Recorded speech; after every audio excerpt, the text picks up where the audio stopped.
구독과 좋아요는 불경 전파에 큰 힘이 됩니다. 증이라 함경 제30권 37 육중품위 6장 이와 같이 들었다. 어느 때 부처님께서는 사위국 기숙국 고도군에 계셨다.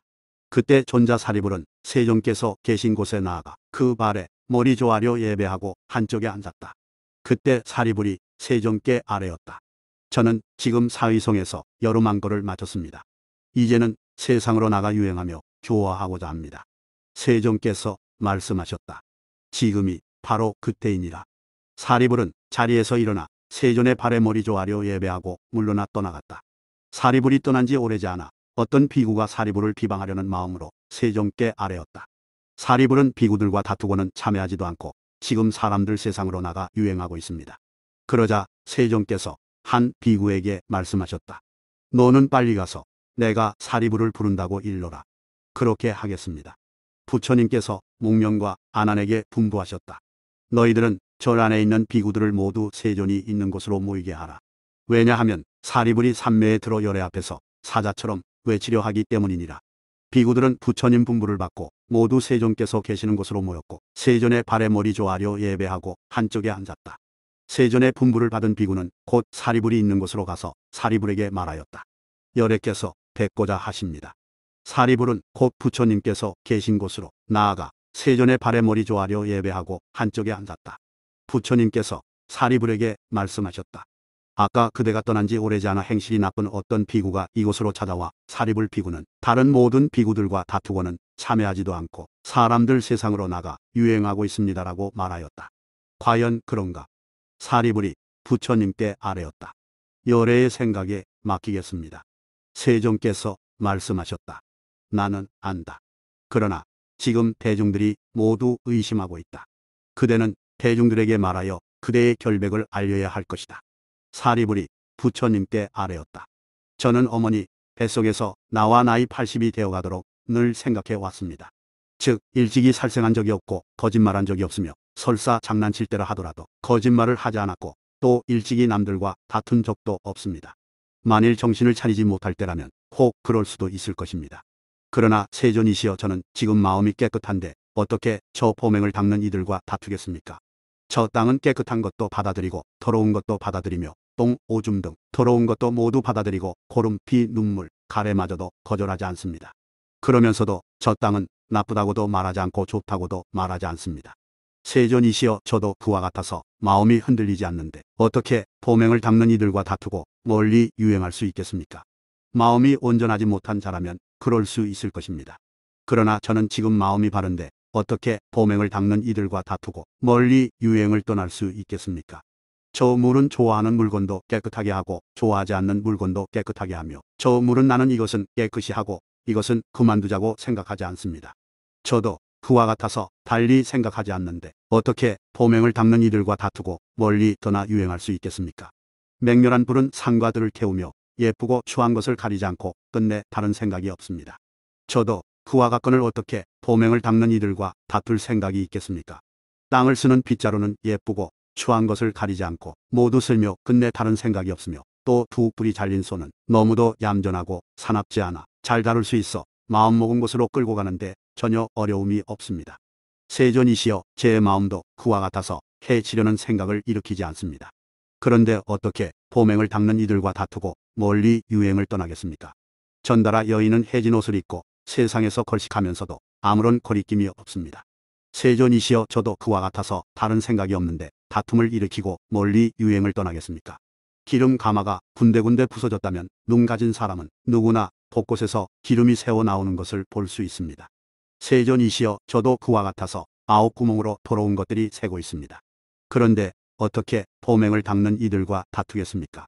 나이 젊고 얼굴이 단정한 여자의 목에 죽은 송장을 걸치면 그 여자는 싫어하고 괴로워합니다. 세존이시여 저도 그와 같아서 이 몸을 싫어하고 괴로워하는 것이 그와 다름이 없습니다. 그런데 어떻게 보맹을 닦는 이와 다투고 멀리 유행을 떠나겠습니까? 그것은 그렇지 않습니다. 세존께서도 그것을 아시고 저 비구도 그것을 알 것입니다. 만일 그런 일이 있었다면 저 비구가 제 참회를 받아 주기를 바랍니다. 그때 세존께서는 그 비구에게 말씀하셨다. 너는 지금 스스로 참회해야 한다.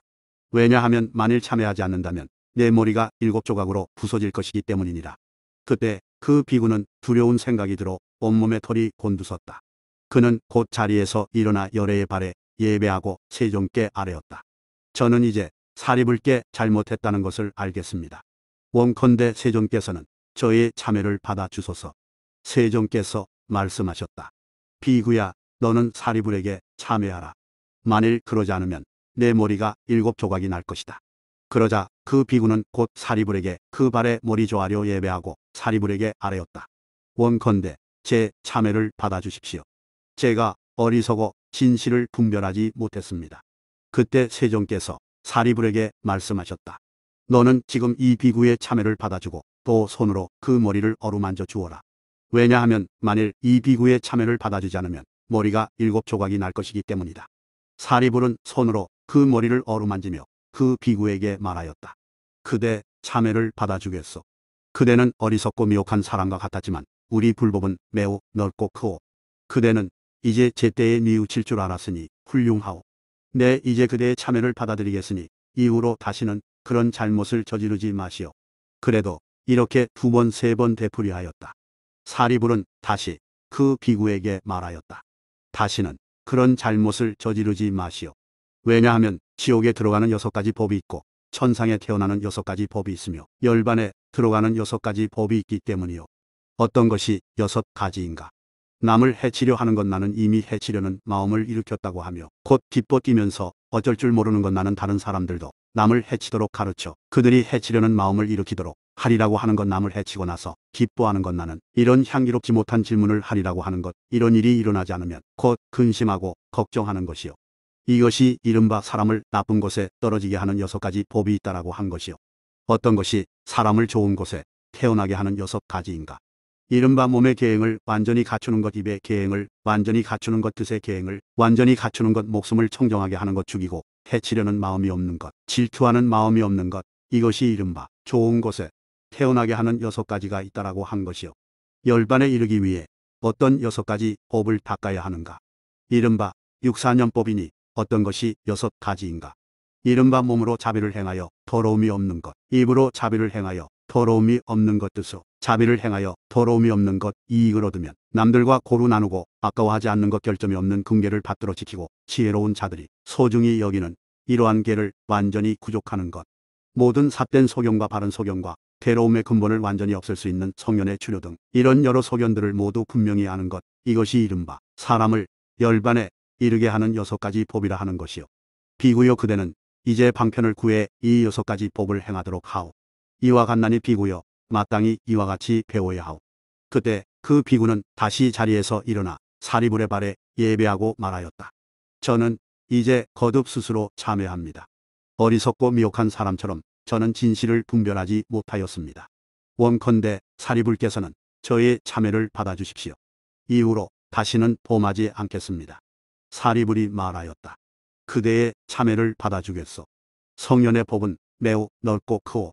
그대는 과거를 고치고 미래를 닦아 다시는 범하지 마시오.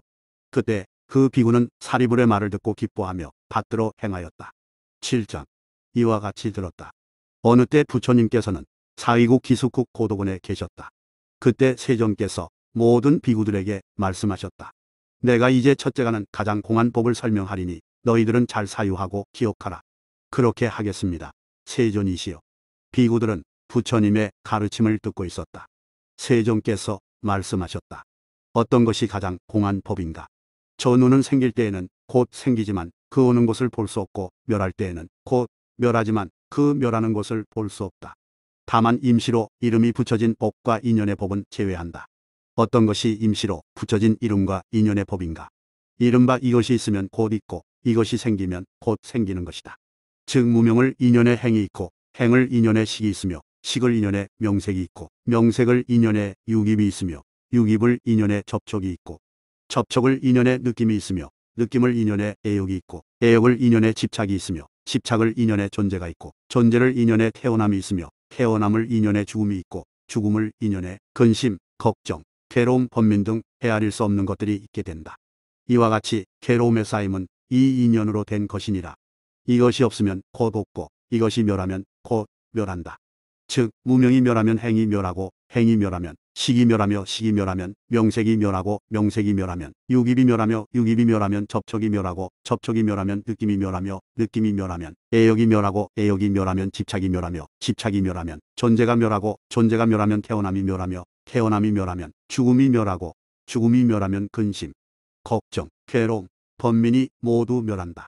다만 임시로 이름이 붙여진 법만은 제외한다. 귀, 코, 혀, 몸, 뜻이라는 법도 또한 그와 같으니 즉 생길 때에는 곧 생기지만 그 오는 것을 알 수 없고 멸할 때에는 곧 생기지만 멸하는 것을 알 수 없다. 다만 그 임시로 이름이 붙여진 법만은 제외한다. 임시로 이름이 붙여진 법이란 이것이 생기면 곧 생기고 이것이 멸하면 곧 멸하는 것이다.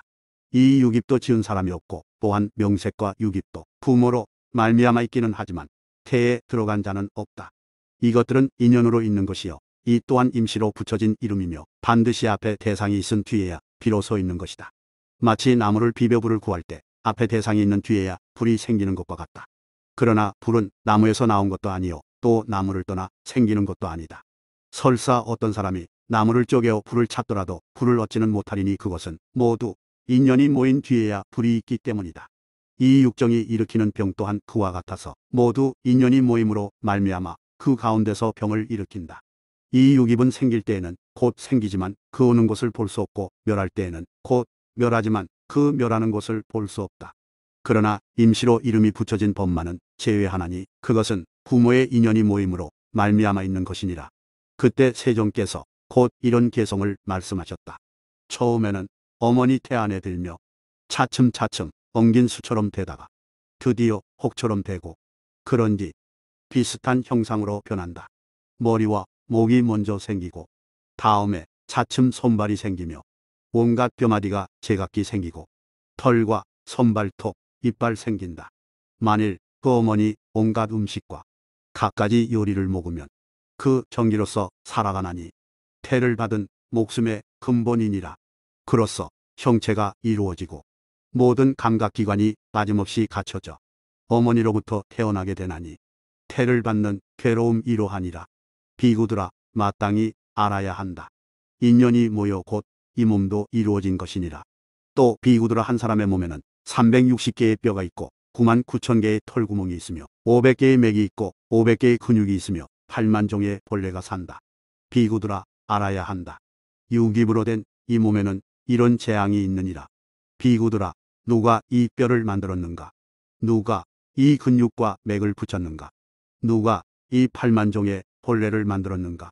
라고 생각하고 사유해보아라. 그 비구가 이렇게 생각하고 사유해본다면 그는 곧 두 가지 과보를 얻게 되리니 아나함이 되거나 혹은 아라한이 될 것이다. 그때 세종께서는 곧 이런 개성을 말씀하셨다. 360개의 뼈가 사람의 몸속에 있네. 이는 과거 부처님께서 하신 말씀. 나도 이제 그렇게 말한다. 근육은 500개, 맥의 수도 그렇고 벌레는 8만 종, 9만 9천 개의 털구멍. 마땅히 몸을 이렇게 관찰하며 비구들이여 부지런히 정진하라. 아라한 도를 재빨리 얻어 열반의 세계에 이르게 되리라. 이런 법은 모두 비고 고요하건만 어리석은 사람들 그것을 탐내고 지혜로운 사람들 마음으로 기뻐하며 이 공한 법의 근본을 듣는다네. 비구들아 이것이 이른바 첫째가는 가장 공한 법이니라. 나는 열에게서 말씀하신 법을 너희들에게 설명하였다.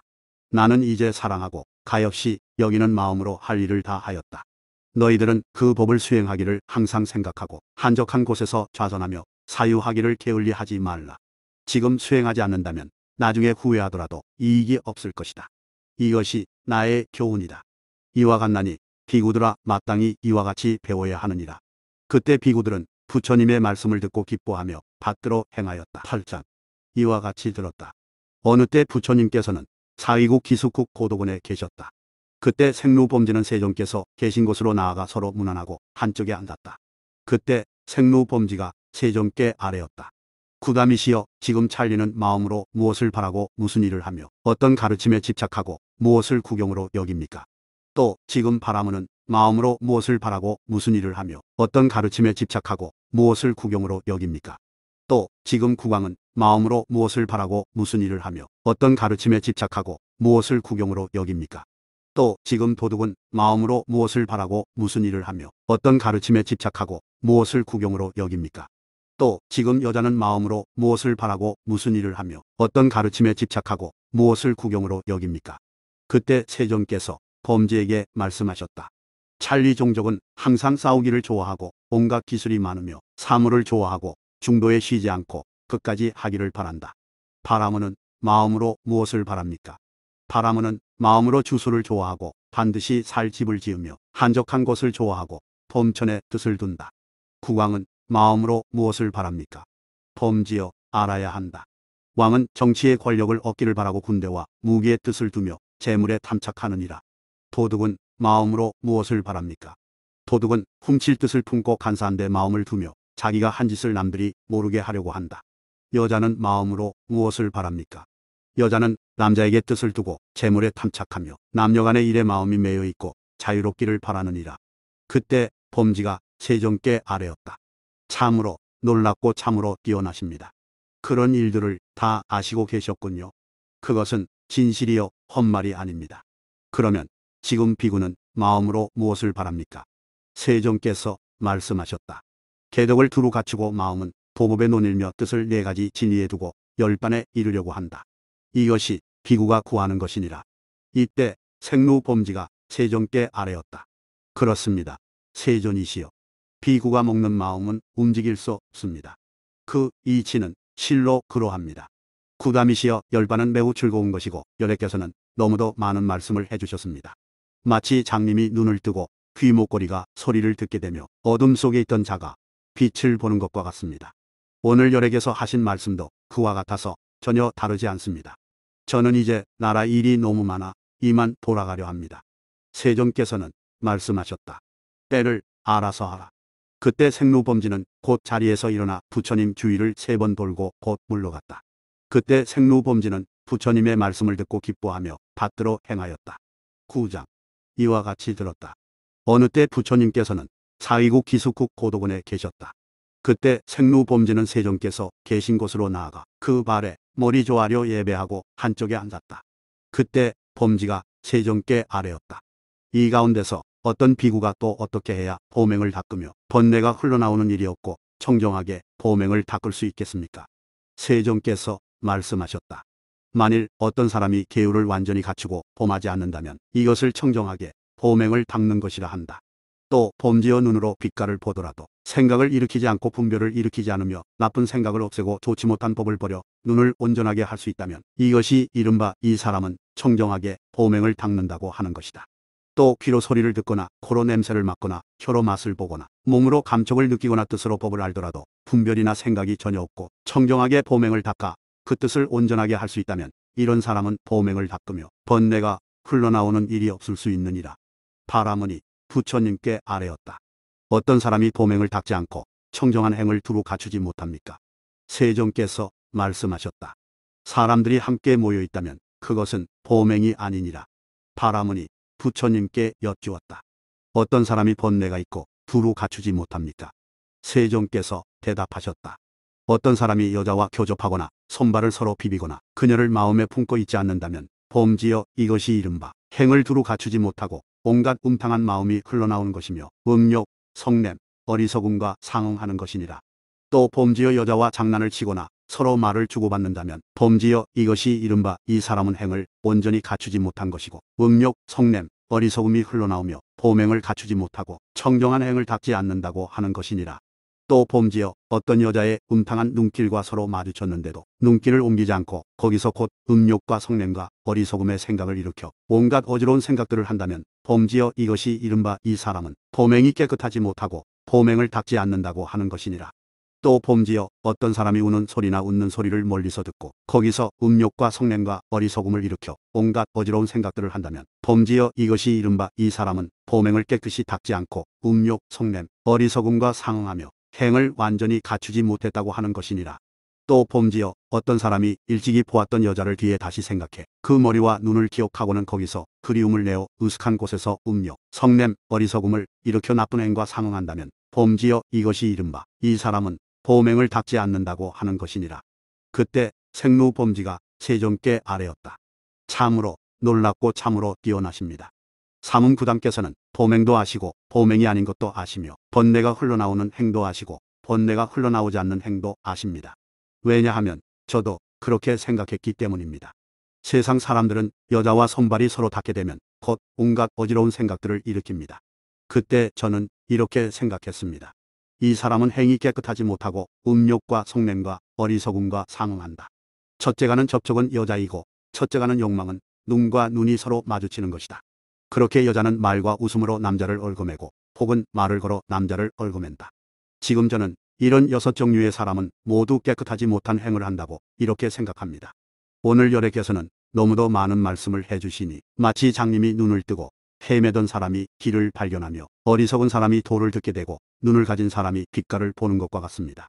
열애께서는 그와 같이 설법하셨습니다. 저는 지금 부처님과 복과 승가에 귀의합니다. 지금부터 다시는 살상하지 않겠습니다. 원컨대 저를 우바세로 받아주소서. 그때 생루범지는 부처님의 말씀을 듣고 기뻐하며 받들어 행하였다. 10장. 이와 같이 들었다. 어느 때 부처님께서는 비사리 교회의 숲에서 대비구들 500명과 함께 계셨다. 그때 존자 마사는 때가 되어 가사를 입고 바루를 가지고 성에 들어가 걸식하였다. 그때 살찬이 건자는 멀리서 마사가 오는 것을 보고 곧 마사에게 가서 말하였다. 그대의 스승은 어떤 이치를 말하고 어떤 교리와 어떤 계율로 그대들에게 설법하는가? 마사는 대답하였다. 범지요 색은 무상한 것이다. 무상한 것은 괴로운 것이요 괴로운 것은 나가 없으며 나가 없는 것은 곧 공한 것이다. 공하다면 그것은 내 소유가 아니요 나도 그곳의 소유가 아니니 이것이 지혜로운 자들이 배우는 것이다. 통, 상, 행, 식도 무상한 것이니 이 오성음은 무상한 것이다. 무상한 것은 괴로운 것이요 괴로운 것은 나가 없으며 나가 없는 것은 곧 공한 것이다. 공하다면 그것은 내 소유가 아니요 나도 그곳의 소유가 아니다. 그대가 알고 싶어하는 우리 스승의 가르침과 훈계는 그 이치가 이와 같고 제자들을 위해 이런 이치를 말씀하신다. 그때 니건자는 두 손으로 귀를 막으면서 말하였다. 그만. 마사여, 나는 그런 소리 듣고 싶지 않다. 아무리 구담 사문이 그렇게 가르친다 해도 나는 조금도 듣고 싶지 않다. 왜냐하면 내 주장대로라면 색은 영원한데 그 사문의 주장은 무상하다고 하기 때문이다. 언제 한번 사문 구담을 만나 함께 변론해서 사문 구담에 뒤바뀐 생각을 고쳐주리라. 그때 비사리성에 살던 500동자는 한 곳에 모여 서로 이야기하고 있었다. 그때 니건자가 500동자에게 가서 동자들에게 말하였다. 너희들은 모두 오라. 우리 함께 사문 구담에게 가자. 왜냐하면 저 사문 구담과 변론해서 저 사문이 바른 진리의 길을 볼 수 있도록 해주고 싶기 때문이다. 저 사문은 색을 무상한 것이라고 말하지만 내 주장대로라면 색은 영원한 것이다. 마치 역사가 털이 긴 양을 손으로 잡고 동, 서 어디로든 마음대로 끌고 가되 아무 어려움이 없는 것처럼 나도 그와 같이 저 사문 구담과 변론하며 마음대로 그를 잡았다 놓았다 하기에 아무 어려움이 없으리라. 또 6개의 이빨을 가진 사나운 코끼리는 깊은 산에서 놀아도 아무것도 어려워할 것이 없는 것처럼 나도 이제 그와 같아 그자와 변론하기에 아무 어려움이 없으리라. 또 건장한 두 사내가 연약한 한 사람을 붙잡아 불에 지지며 마음대로 뒤집되 아무 어려움이 없는 것처럼 나도 그와 같이 저와 변론하되 아무 어려움이 없으리라. 나는 변론으로 코끼리도 죽일 수 있거늘 하물며 사람이겠는가. 또 코끼리도 동서 남 북으로 마음대로 부리는데 어찌 사람만 그리 못하겠느냐. 마음이 없는 물건인 이 강당의 들보나 기둥도 오히려 옮길 수 있는데 하물며 사람과 변론해서 이기는 일 정도이겠는가. 나는 그가 얼굴의 구멍에서 피를 쏟으며 죽게 하리라. 그 모임에 있던 어떤 동자가 말하였다. 니건자는 끝내 저 사문을 변론으로 대적할 수 없을 것이다. 아마 사문 구담이 니건자를 변론으로 대적할 수 있을 것이다. 또 어떤 동자는 이렇게 말하였다. 사문은 니건자를 변론으로 대적할 수 없을 것이다. 그러나 니건자는 저 사문을 변론으로 대적할 수 있을 것이다. 그때 니건자는 이렇게 생각하였다. 만일 저 사문 구담의 주장이 저 마사 비구의 말대로라면 상대할 만하겠지만 다른 이치가 있더라도 들어보면 알 것이다. 그때 니건자는 500동자에게 앞뒤로 둘러싸여 세종께서 계신 곳으로 나아가 서로 문안하고 한쪽에 앉았다. 이때 니건자가 세종께 아뢰었다. 어떻소? 구담이여 어떤 교리와 어떤 계율로 제자들을 훈계하오? 부처님께서 니건자에게 말씀하셨다. 나는 이렇게 주장한다. 색은 무상한 것이다. 무상한 것은 곧 괴로운 것이요 괴로운 것은 나가 없으며 나가 없는 것은 곧 공한 것이다.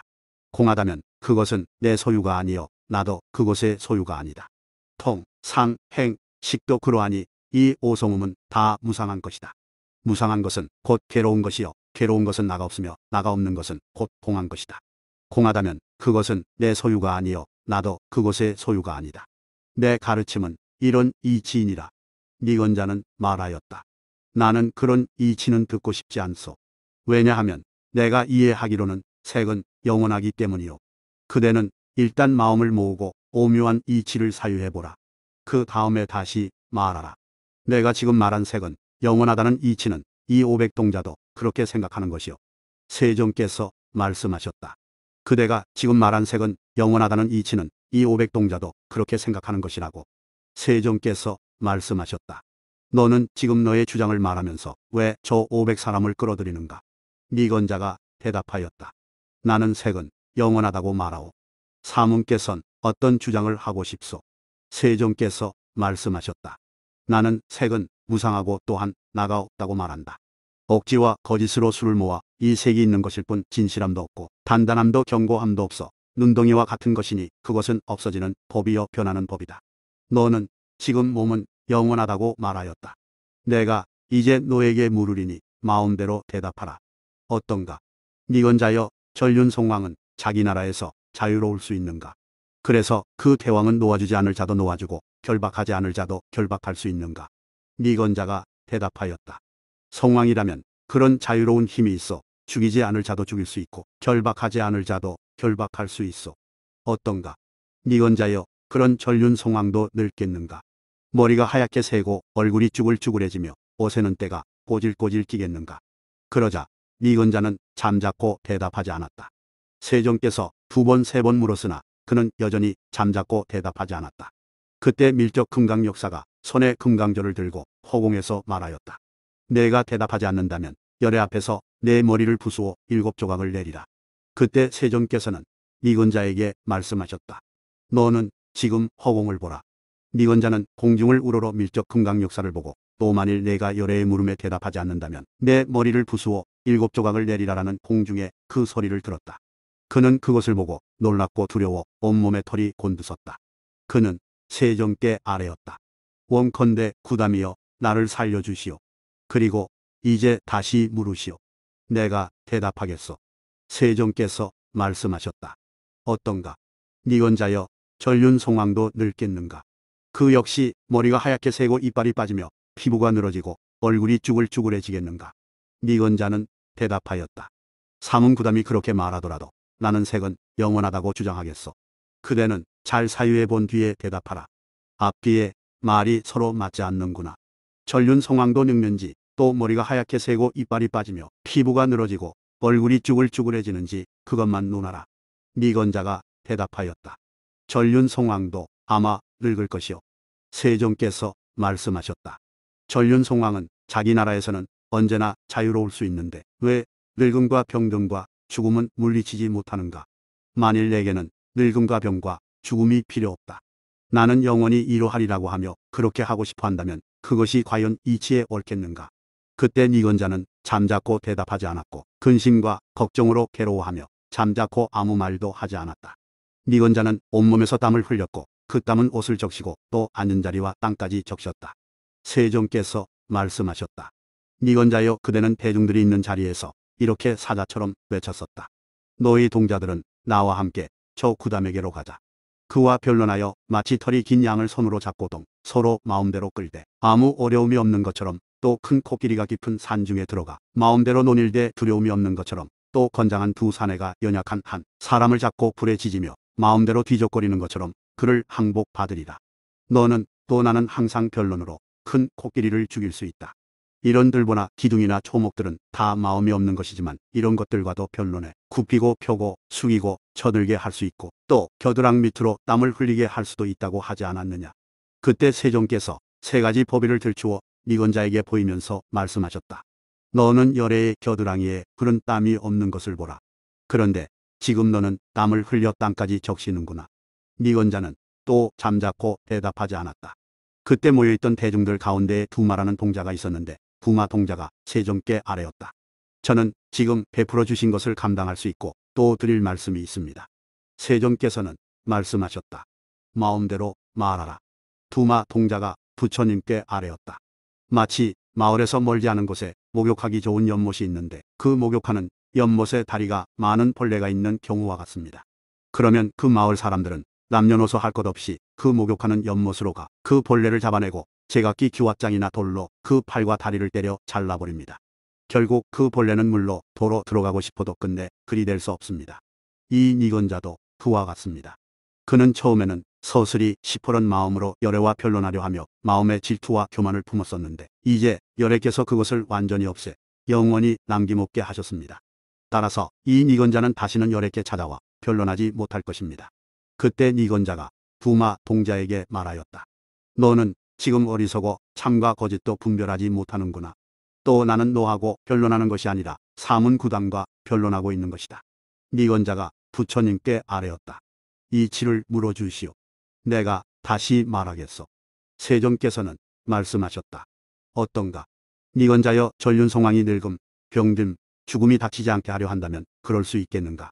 그 성스러운 대왕은 그 소원을 이룰 수 있겠는가? 그 소원은 이룰 수 없소. 이 색은 있게 하고 이 색은 없게 하려고 한다면 될 수 있겠는가? 될 수 없소. 부담이요. 어떤가? 니건자여, 이 색은 영원한가 무상한가?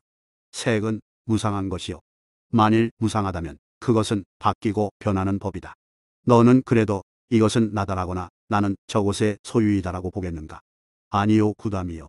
그러면 통, 상, 행, 직은 영원한가 무상한가? 무상하오. 만일 무상하다면 그것은 변하고 바뀌는 법이다.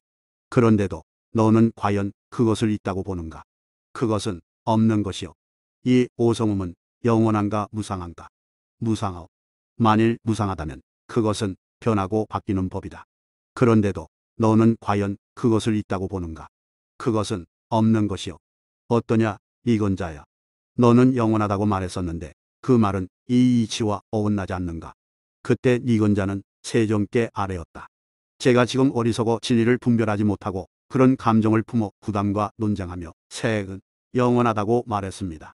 어떻게 맹수인 사자가 멀리서 사람이 오는 것을 보고 두려워하겠습니까? 끝내 그럴 일은 없습니다. 지금 열애께서도 그와 같아 털끝만큼도 두려움이 없으십니다. 제가 지금 미치고 어리석어 깊은 이치를 알지 못하고 감히 사문구담을 괴롭혔습니다. 사문구담께서 많은 말씀을 해주시니 마치 장님이 눈을 뜨고 귀목걸이가 소리를 듣게 되며 헤매던 이가 길을 발견하고 눈 없던 자가 빛깔을 보게 된 것과 같습니다. 사문구담께서도 그처럼 무수한 방편으로 설법해 주셨습니다. 저는 이제 사문구담과 복과 비구 스님들께 귀의합니다. 제가 우바세가 되도록 허락하소서. 지금부터 목숨을 마칠 때까지 살상하지 않겠습니다. 원컨대 구담과 비구 스님들께선 제 청을 받아 주소서. 저는 부처님과 비구 스님들께 공양을 올리고 싶습니다. 세존께서는 잠자코 그 청을 받아주셨다. 니건자는 세존께서 잠자코 청을 받으신 것을 보고 곧 자리에서 일어나 부처님 주위를 3번 돈 뒤에 그 발에 몰이 조아려 예배하고 떠났다. 그는 비사리의 동자들이 있는 곳으로 가 동자들에게 말하였다. 너희들은 내게 공양할 재료를 지금 곧 내게 가져오고 때를 어기지 말라. 나는 지금 사문구담과 그 비구 스님들을 초청하였다. 내일 공양하리라. 동자들은 각기 공양거리를 마련해 가지고 와서 그에게 주었다. 니건자는 그날 밤으로 갖가지 맛있는 음식을 장만하고 좋은 자리를 펴고 때가 되어 세존께 아뢰었다. 이제 때가 되었습니다. 세존께서는 왕림하소서. 세존께서는 때가 되자 가사를 입고 바루를 가지고 비구 스님들을 데리고 비사리로 가시어 니건자의 집에 이르러 자리에 앉으셨다. 비구들도 차례로 앉았다. 니건자는 부처님과 비구들이 자정한 것을 보고 갖가지 음식을 손수 돌렸다. 그리고 부처님과 비구들이 공양을 마치자 그는 깨끗한 물을 돌리고 곧 작은 자리를 가지고 와서 열애 앞에 앉아 설법을 듣고자 하였다. 그때 세존께서는 그를 위해 차근차근 미묘한 논을 말씀하셨다. 이른바 논이란 보시론, 계율론, 하늘에 태어나는 것에 대한 논이요. 탐심은 더럽고 음욕은 깨끗지 못한 행위므로 그것을 벗어나는 것이 즐거움이라 하셨다. 세존께서는 니건자의 마음이 열리고 뜻이 풀린 것을 보시고는 모든 부처님께서 항상 말씀하시는 괴로움과 괴로움의 발생과 괴로움의 소멸과 괴로움의 소멸에 이르는 길을 그 니건자에게 모두 말씀하셨다. 이때 니건자는 곧 그 자리에서 온갖 번뇌가 없어지고 법안이 깨끗해졌다. 그때 세종께서는 곧 이런 개성을 말씀하셨다. 제사에선 불이 제일이 되고 문장에선 개성이 으뜸이 되며 사람 중에선 임금이 제일이고 모든 물은 바다가 근원이며 별 가운데에선 달이 가장 밝고 광명 중에선 해가 제일이라네. 위와 아래와 또 사방과 모든 땅에서 자라는 만물 하늘과 사람들 그 가운데서 부처님이 더없이 높은 분이니 만일 그 덕을 구하고 싶다면 새 부처님을 최상으로 여겨라. 세종께서는 이 개성을 마치시고 곧 자리에서 일어나 떠나셨다. 이때 니건자의 500제자는 자신들의 스승이 부처님의 교화를 받았다는 소식을 듣고 저희들끼리 말하였다. 우리 스승께서 어쩌다 구담을 스승으로 섬기게 되었을까. 그래서 그 제자들은 비사리성을 나서 길에 서서 기다렸다.